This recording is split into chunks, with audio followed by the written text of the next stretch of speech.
ओम श्री गंगणपतये नमः।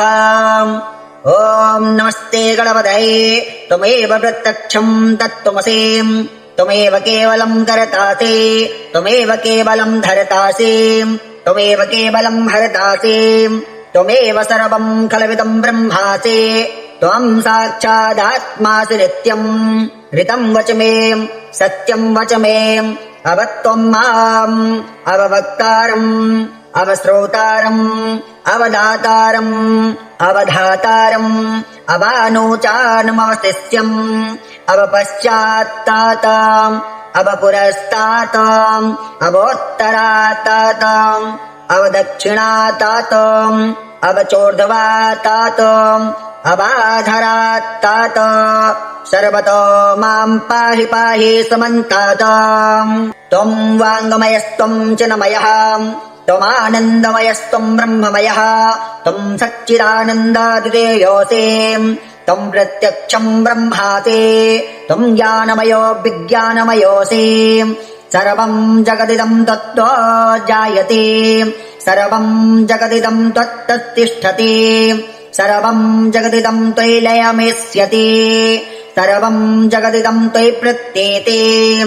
त्वम् भूमिरापो नलो निलो नभः त्वम् चत्वारि वाक्पदानि त्वम् गोलत्रयातीतः त्वमवस्थात्रयातीतः त्वम् देहत्रयातीतः त्वम् कालत्रयातीतः त्वम् मूलाधारास्थितोऽसि नित्यम् त्वम् शक्तित्रयात्मकः त्वाम् योगिनो ध्यायन्ति नित्यम् त्वम् ब्रह्मा त्वम् विष्णोस्त्वम् रुद्रास्त्वामिन्द्रस्त्वम् अग्नेस्त्वम् वायोस्त्वम् सूर्यास्त्वम् चन्द्रमास्त्वम् ब्रह्मभूर्भुवः स्वराम् गणादीन् पूर्वमुच्चार्याम् वरणादीन् तदनन्तराम् अनुस्वारः परतरः अर्धेन्दुलसितम् तारेण रुद्धम् एतत्तमनुस्वरूपम् गकारः पूर्वरूपम् अकारो मध्यमरूपम् अनुस्वारश्चान्त्यरूपम् बिन्दुरुत्तररूपम् नादः सन्धानम् संहिता सन्धे सैषा गणेश विद्या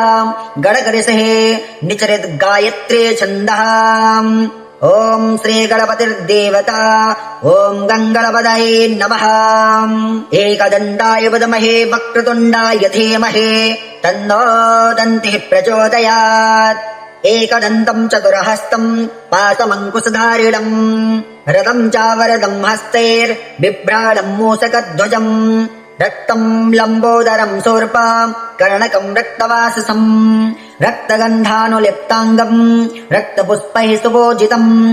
भक्तानुकम्पिनम् देवाम् जगत्कारणमच्युतम्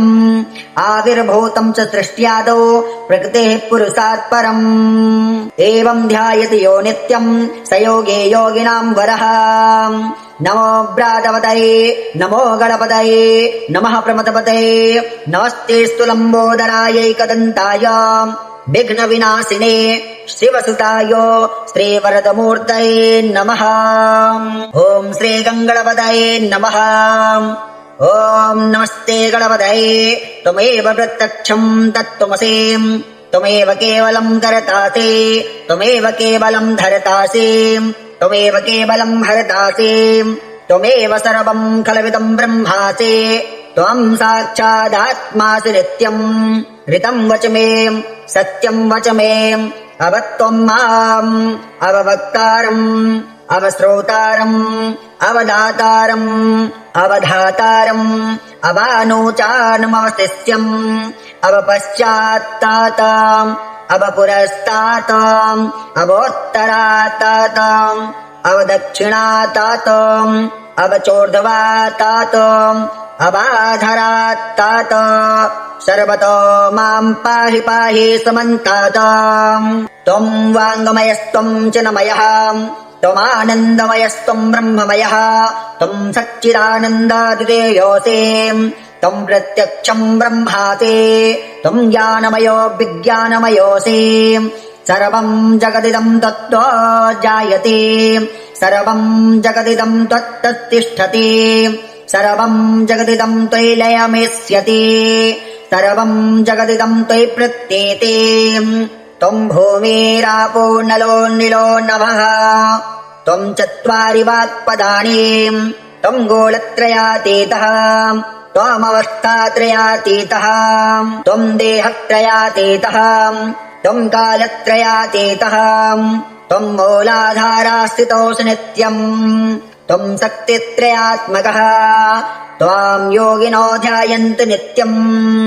त्वम् ब्रह्मा त्वम् विष्णोस्त्वम् रुद्रास्त्वामिन्द्रस्त्वम् अग्नेस्त्वम् वायोस्त्वम् सूर्यास्त्वम् चन्द्रमास्त्वम् ब्रह्मभूर्भुवः स्वराम् गणादीन् पूर्वमुच्चार्याम् वरणादींस्तदनन्तराम् अनुस्वारः परतरः अर्धेन्दुलसितम् तारेण रुद्धम् एतत्तमनुस्वरूपम् गकारः पूर्वरूपम्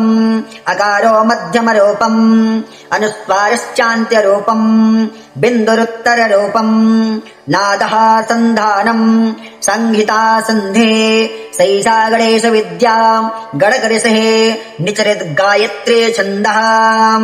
ॐ श्री गणपतिर्देवता ॐ गङ्गणपतये नमः एकदन्ताय विद्महे वक्रतुण्डाय धीमहि तन्नो दन्तिः प्रचोदयात् एकदन्तम् चतुरहस्तम् पाशमङ्कुशधारिणम् रथम् चावरदम् हस्तैर्बिभ्राणम् मूषकध्वजम् रक्तम् लम्बोदरम् शूर्पाम् कर्णकम् रक्तवाससम् रक्तगन्धानुलिप्ताङ्गम् रक्तपुष्पैः सुपूजितम् भक्तानुकम्पिनम् देवाम् जगत्कारणमच्युतम् आविर्भूतम् च सृष्ट्यादौ प्रकृतेः पुरुषात् परम् एवम् ध्यायति यो नित्यम् स योगे योगिनाम् वरः नमो व्रातपतये नमो गणपतये नमः प्रमथपतये नमस्तेऽस्तु लम्बोदरायैकदन्ताय विघ्नविनाशिने शिवसुताय श्रीवरदमूर्तये नमः ॐ श्रीगङ्गणपतये नमः ॐ नमस्ते गणपतये त्वमेव प्रत्यक्षम् तत्त्वमसि त्वमेव केवलम् कर्तासि त्वमेव केवलम् धर्तासि त्वमेव केवलम् हरतासि त्वमेव सर्वम् खलविदम् ब्रह्मासि त्वम् साक्षादात्मासि नित्यम् ऋतम् वच मे सत्यम् वच मे अवत्वम् माम् अववक्तारम् अवश्रोतारम् अवदातारम् अवधातारम् अवानोचानमवशिष्यम् अवपश्चात्ताताम् अवपुरस्ताताम् अवोत्तराताताम् अवदक्षिणाताताम् अवचोर्ध्वाताताम् अबाधरात्तात सर्वतो माम् पाहि पाहि समन्ताताम् त्वम् वाङ्मयस्त्वम् चिन्मयः त्वमानन्दमयस्त्वम् ब्रह्ममयः त्वम् सच्चिदानन्दादिदेयोऽसि त्वम् प्रत्यक्षम् ब्रह्मासि त्वम् ज्ञानमयो विज्ञानमयोऽसि सर्वम् जगदिदम् तत्त्वा जायते सर्वम् जगदिदम् त्वत्तिष्ठति सर्वम् जगदिदम् त्वयि लयमेष्यति सर्वम् जगदिदम् त्वयि प्रत्येते त्वम् भूमिरापो नलो निलो नभः त्वम् चत्वारि वाक्पदानि त्वम् गोलत्रयातीतः त्वमवस्थात्रयातीतः त्वम् देहत्रयातीतः त्वम् कालत्रयातीतः त्वम् मूलाधारास्थितोऽसि नित्यम् त्वम् शक्तित्रयात्मकः त्वाम् योगिनो ध्यायन्ति नित्यम् त्वम् ब्रह्मा त्वम् विष्णोस्त्वम् रुद्रास्त्वामिन्द्रस्त्वम् अग्नेस्त्वम् वायोस्त्वम् सूर्यास्त्वम् चन्द्रमास्त्वम् ब्रह्मभूर्भुवः स्वराम्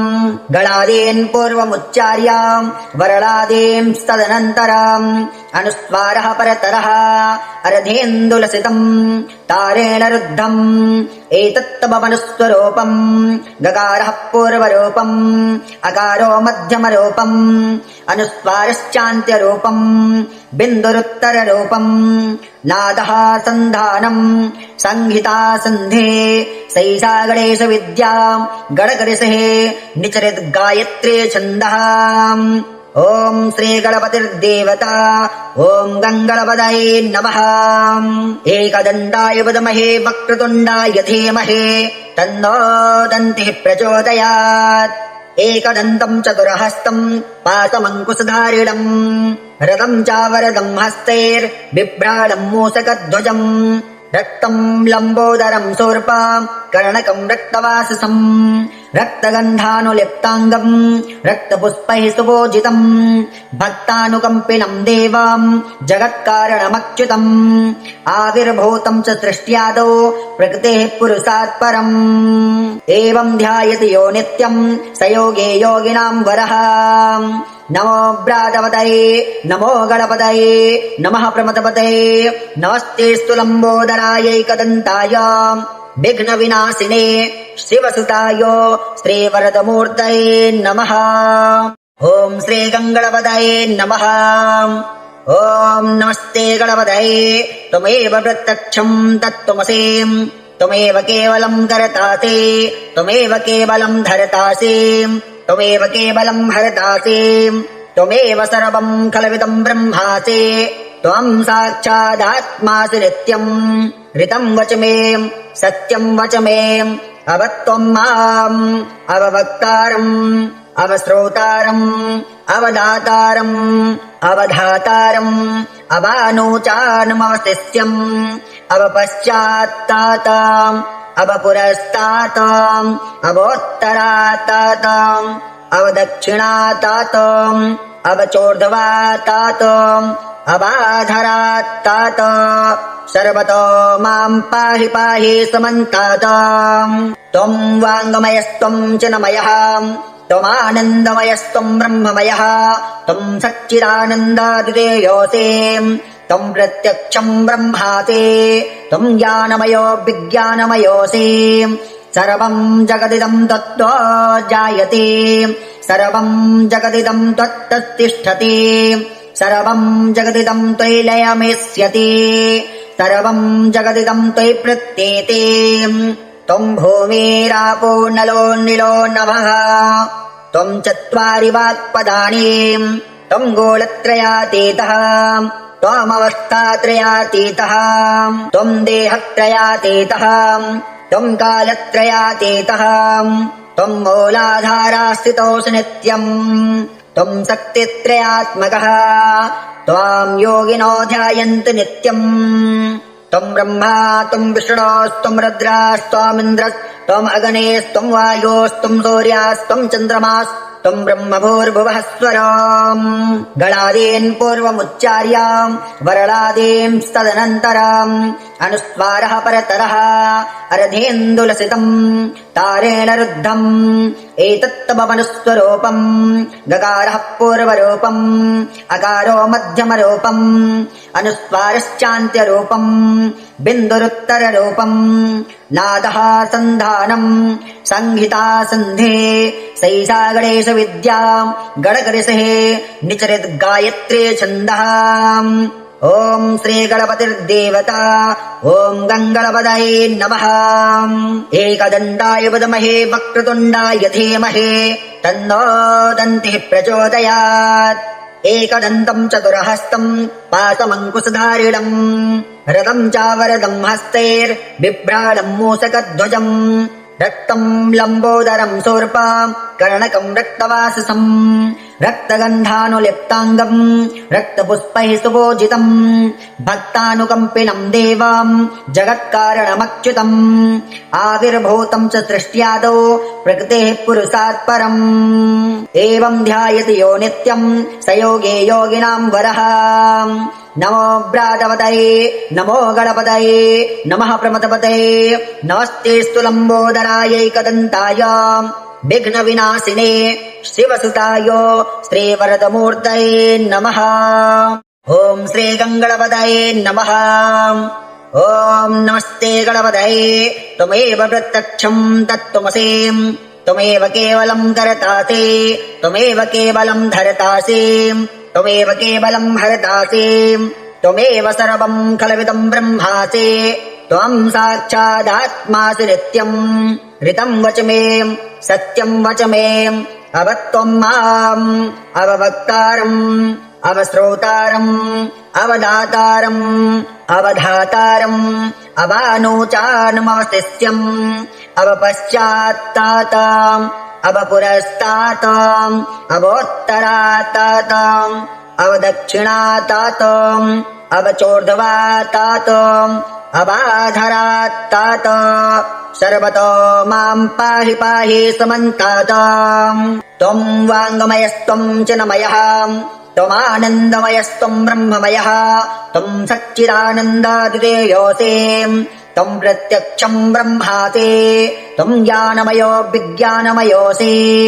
सर्वम् जगदिदम् तत्त्वा जायते सर्वम् जगदिदम् त्वत्तिष्ठति सर्वम् जगदिदम् त्वयि लयमेष्यति सर्वम् जगदिदम् त्वयि प्रत्येते त्वम् भूमिरापो नलो निलो नभः त्वम् चत्वारि वाक्पदानि त्वम् गोलत्रयातीतः त्वमवस्थात्रयातीतः त्वम् देहत्रयातीतः त्वम् कालत्रयातीतः त्वम् मूलाधारास्थितोऽसि नित्यम् त्वम् शक्तित्रयात्मकः त्वाम् योगिनो ध्यायन्ति नित्यम् त्वम् ब्रह्मा त्वम् विष्णोस्त्वम् रुद्रास्त्वामिन्द्रस्त्वम् अग्नेस्त्वम् वायोस्त्वम् सूर्यास्त्वम् चन्द्रमास्त्वम् ब्रह्मभूर्भुवः स्वराम् गणादीन् पूर्वमुच्चार्याम् वरणादींस्तदनन्तराम् अनुस्वारः परतरः अर्धेन्दुलसितम् तारेण रुद्धम् एतत्तमनुस्वरूपम् गकारः पूर्वरूपम् अकारो मध्यमरूपम् अनुस्वारश्चान्त्यरूपम् बिन्दुरुत्तररूपम् नादः सन्धानम् संहिता सन्धे सैषा गणेश विद्या गणकरिषः निचरित गायत्रे छन्दः ॐ श्री गणपतिर्देवता ॐ गङ्गणपतये नमः एकदन्ताय विद्महे वक्रतुण्डाय धीमहि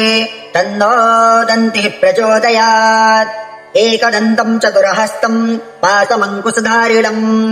रथम् चावरदम् हस्तैर्बिभ्राणम् मूषकध्वजम् रक्तम् लम्बोदरम् शूर्पाम् कर्णकम् रक्तवाससम् रक्तगन्धानुलिप्ताङ्गम्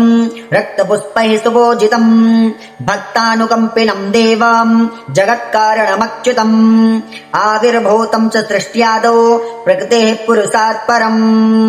एवम् ध्यायति यो नित्यम् स योगे योगिनाम् वरः नमो व्रातपतये नमो गणपतये नमः प्रमथपतये नमस्तेऽस्तु लम्बोदरायैकदन्ताय विघ्नविनाशिने शिवसुताय श्रीवरदमूर्तये नमः।